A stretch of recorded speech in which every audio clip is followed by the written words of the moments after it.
spillway. Got a bit of water coming over, so my theory is the cod is spooling up at the bottom. I know they are because people catch them here, so that's why we're here. We've already tried for an hour with the lures. I've lost 2 bloody good spinnerbaits.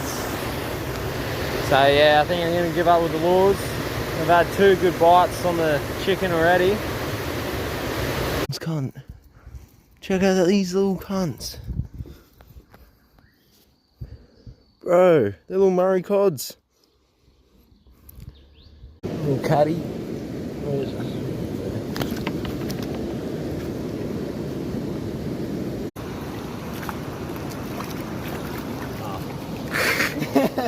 Oh fuck.